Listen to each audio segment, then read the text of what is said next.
दतिया विधानसभा उपचुनाव में कांग्रेस ने 6000 से ज्यादा वोटों से जीत दर्ज कर बीजेपी को भी चौंका दिया है। बीजेपी वाले भी हैरान हैं कि आखिर ये हुआ क्या। लेकिन ये जो मुकाबला था, इसका मैन ऑफ द मैच कौन है? कहते हैं कि ताली कप्तान को तो गाली भी कप्तान को। प्रदेश कांग्रेस अध्यक्ष जीतू पटवारी ने बहुत गालियां खाई हैं, लेकिन बहुत काम भी अच्छा किया है। पिछला विधानसभा उपचुनाव जो था वो भी उन्होंने जिताया था, श्योपुर की जो विजयपुर सीट थी, और दतिया में। पंकज जी हमारे साथ हैं। पंकज जी, कांग्रेस की जो जीत है उसका श्रेय किसको दिया जाए? देखिए, श्रेय तो प्रदेश अध्यक्ष के खाते में ही जाता है और दतिया का श्रेय विशेष रूप से प्रदेश अध्यक्ष के खाते में जाना चाहिए, क्योंकि एक ऐसी पार्टी जिसके बारे में ये कहा जाता है कि इसमें बहुत बिखराव है, इसमें नेता अलग अलग हैं। कमलनाथ जीतू पटवारी को नेता नहीं मानते, ऐसा हम सुनते आ रहे हैं। मीनाक्षी नटराजन उनसे नाराज रहती हैं। उमंग सिंघार एक पैरेलल धड़ा चलाते हैं। दिग्विजय सिंह अपनी मर्जी से साथ में होते हैं, कभी गायब हो जाते हैं, कभी साथ होते हैं। ऐसे में किला लड़ाने के लिए जीतू पटवारी के पास कोई बहुत अनुभवी या बड़े नेताओं के साथ या टीम है, ऐसा नहीं कहा जा सकता। जैसे भाजपा में एक बड़ा संगठन, बड़ी टीम, बड़े लोग और उस तामझाम से निपटना के लिए बड़ा कैडर, और भाजपा कांग्रेस के बारे में कहा जाता है कि कैडर बेस्ड पार्टी नहीं है। तो इस चुनाव परिणाम से साबित होता है कि जीतू पटवारी ने कांग्रेस को कैडर बेस्ड पार्टी बनाया और राहुल गांधी ने जो जिला अध्यक्षों के वो बढ़ाए हैं और संगठन सृजन का अभियान चलाया है, उससे बाकी राज्यों का नहीं पता, लेकिन मध्य प्रदेश में जीतू पटवारी ने पूरी तरह लागू किया है और उसका असर दतिया में देखने को मिला है। जीतू पटवारी के बारे में ये कहा गया कि भाई प्रत्याशी उनकी पसंद का नहीं है। शुरू में हमने ये भी सुना कि घनश्याम सिंह को जब टिकट दिया गया तब जीतू पटवारी राजेंद्र भारती के किसी परिवार के सदस्य को टिकट दिलाना चाहते थे, लेकिन दिग्विजय सिंह ने विशेष सहमति से घनश्याम सिंह को टिकट दिलाया। तो यहाँ पर पुरानी कांग्रेस होती तो जीतू पटवारी हथियार डाल देते कि दिग्विजय सिंह जी आप ही जितवा लो। हाँ। लेकिन ऐसा नहीं हुआ। जीतू पटवारी ने उस दिन से मोर्चा संभाला। हमने उनकी कई तस्वीरें देखी कि वो ट्रेन में सफर कर रहे हैं, चीजें कर रहे हैं, और रात दिन एक करके पटवारी ने इस चुनाव में एक नई कामयाबी हासिल की। और ऐसे लोग जो ये कह रहे थे कि बस पटवारी अपने कुछ दिन गिन रहे हैं, उनका ऊपर कोई वजूद नहीं है, उन्होंने साबित कर दिया कि वो एक अच्छे लीडर हैं। और समय के साथ निश्चित तौर पर शुरुआती दौर में कांग्रेस जैसे संगठन को चलाने में दिक्कतें रही होंगी, लेकिन अब उन्होंने साबित कर दिया कि वे एक मैच्योर लीडर हैं, उनके अंदर संगठन की क्षमता है और सबसे बड़ी बात चुनाव जिताने की क्षमता है। अवधेश नायक जो है वो दतिया इलेक्शन में एक बहुत बड़ा फैक्टर माने जा रहे थे। जिस तरह बीजेपी के लिए नरोत्तम मिश्रा फैक्टर थे, वैसे ही कांग्रेस के लिए अवधेश नायक थे। टिकट नहीं मिला, नाराज हुए, घर बैठे रहे, लेकिन जीतू पटवारी खुद उनको मनाने के लिए गए, अपने जो मुकेश नायक हैं उनको वहां भेजा और फाइनली वो साथ में आए और उन्होंने काम भी किया। क्या ये एक बड़ा फैक्टर था अवधेश नायक का, जो कांग्रेस के लिए प्रचार का मोर्चा संभालना, जीतू पटवारी के साथ रैलियां करना, सभाएं करना? देखिए, अवधेश नायक या कोई भी नेता नाराज होता है तो आमतौर पे कांग्रेस ही उसको मनाते नहीं है या वो भाजपा में चले जाता है। पहली बार ऐसा है कि बीच चुनाव में अवधेश नायक, जिनके ऊपर ये कहा जा सकता है कि कांग्रेस ने भरोसा नहीं किया, उन्हें संघी और भाजपाई मान के टिकट भी नहीं दिया, उसके बाद जाहिर सी बात है वो घर बैठ सकते थे। दिग्विजय सिंह ने खुद मंच से माफी मांगी कि मैंने आपको टिकट नहीं लेने दिया, उसके लिए माफी मांगता हूं।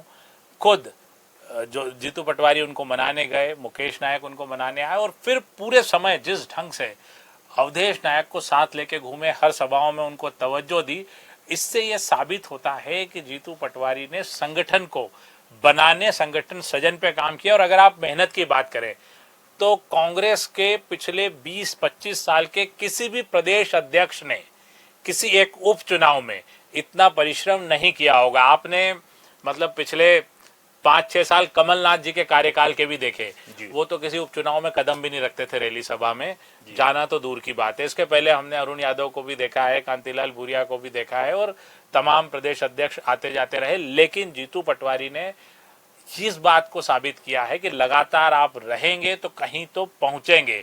मेरी जानकारी के अनुसार उन्होंने कम से कम 40 गांवों का दौरा किया है, दतिया के सभी वार्डों में घूमे हैं और 100 किलोमीटर से ज्यादा पैदल भी चले हैं।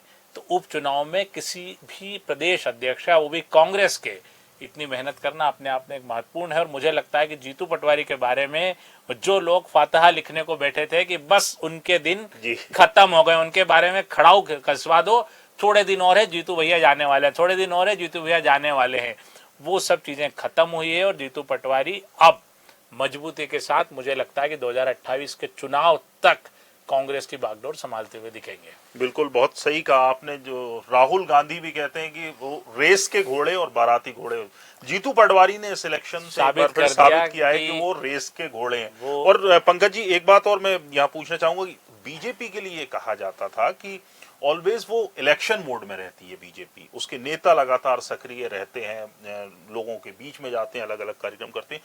पिछले कई महीनों से, या हम कहें कि ये करीबन 2-2.5 साल से, जब से जीतू पटवारी अध्यक्ष बने, शुरुआती कुछ दौर अगर हम छोड़ दें तो उसके बाद से वही कंटिन्यूटी जो है जीतू पटवारी में दिखाई दे रही है। बहुत सक्रिय हैं, लगातार लोगों के बीच बने रहते हैं, किसानों के मुद्दे हों या स्टूडेंट्स के मुद्दे हों, हर मुद्दे पर वो एक्टिव रहते हैं, अपनी बात रखते हैं। कोई आंदोलन हो रहा है तो वहां भी कूद जाएंगे, वो बराबर प्रदर्शन करेंगे। देखिए, दो चीजें हैं, एक तो जमीनी तौर पे चुनाव लड़ना और भाजपा से लड़ने के लिए कैडर तैयार करना, और तीसरा डिजिटली उतना मजबूत होना। जीतू पटवारी के जो चुनाव समीकरण दिखाई देते हैं उसमें तीनों बात सामने आती है कि उन्होंने कैडर तो मजबूत किया ही है, अपने नीचे के नेताओं के अंदर एक भरोसा पैदा किया है कि वो लीडर हैं, और लेकिन उनके साथ खड़े हुए लीडर हैं। डिजिटली पिछली बार की तुलना में लगातार कांग्रेस अपडेट हो रही है, उसका सोशल मीडिया विंग और चुनाव के लिए जो डिजिटल विंग है बेहतर ढंग से काम कर रहा है। उसमें कुछ नए लोगों को जोड़ा गया है, ऐसा दिखाई देता है। और लगातार चुनाव में लड़ते रहना और विजय हासिल करना, वो भी सत्ता के खिलाफ, बेहद मुश्किल काम है। और सत्ता या भाजपा दोनों बड़ा फैक्टर था कि इनको हराया नहीं जा सकता, और एक जुमला था कि कांग्रेस के बस की बात नहीं, अभी तो 10-20 साल भूल जाओ। तो विजयपुर चुनाव आप देखिए, जहां की रामनिवास रावत जो मध्य प्रदेश के वन मंत्री थे उस समय, वो मंत्री रहते हुए चुनाव हार गए। वो भी जीतू पटवारी ही अध्यक्ष थे, उनकी जो रणनीति थी उसी के अनुसार और किसी बड़े नेता से नहीं, उसमें भी सारे नेताओं ने किनारा कर लिया था। उसी समय एक चुनाव हुआ था बुधनी का उपचुनाव शिवराज सिंह चौहान की सीट पर, लेकिन वहां भी कांग्रेस बहुत मजबूती से चुनाव लड़ी और जो बड़ा अंतर था उस मार्जिन को कम किया और राजकुमार पटेल बहुत कम वोट से हारे थे। अब ये तीसरा चुनाव ऐसा है जिसमें कि लगातार पार्टी मजबूती के साथ दिखाई दे रही है और यहाँ पर दतिया में जीत हासिल की। ऐसे लगता है कि कांग्रेस वक्त के साथ बदलाव के है, कांग्रेस युवा होती जा रही है और उसका नेतृत्व मजबूती से आगे बढ़ रहा है। इसके विपरीत भाजपा का नेतृत्व वही पुराने ढर्रे पे चल रहा है। अब देखना होगा कि दोनों में से कौन ज्यादा मजबूती से जैन जी के साथ, नई पीढ़ी के साथ खड़ा रह पाता है। दतिया में जीत के बाद एक नारा कांग्रेसी लगा रहे हैं कि दतिया तो झांकी है, मध्य प्रदेश बाकी है। पंकज जी, आप जीतू पटवारी को प्रदेश कांग्रेस अध्यक्ष हैं, क्या मशवरा देना चाहेंगे? करीबन 2.5 साल बचा हुआ है इलेक्शन में, आपकी तरफ से कौन सा एक मशवरा जो कि उनको करना चाहिए बेहतर होगा?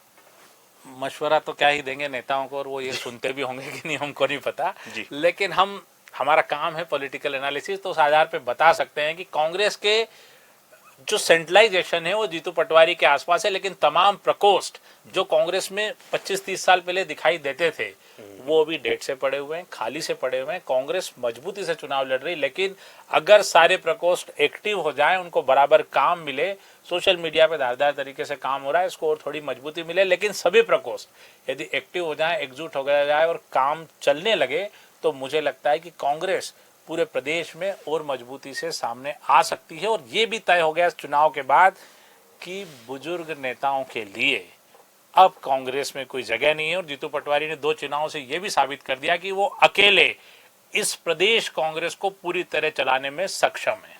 बहुत बहुत शुक्रिया पंकज जी। तो जीतू पटवारी को जब हार पर गाली मिलती है तो जीत पर उनको ताली भी मिलना चाहिए। जाहिर है इस मुकाबले के man of the match Jitu Patwari ही हैं। पूरा वीडियो देखने के लिए शुक्रिया। वीडियो पसंद आया हो तो लाइक कीजिए, शेयर कीजिए और कमेंट कर आप भी इस खबर पर, इस मुद्दे पर आप भी अपनी राय दे सकते हैं। बहुत शुक्रिया।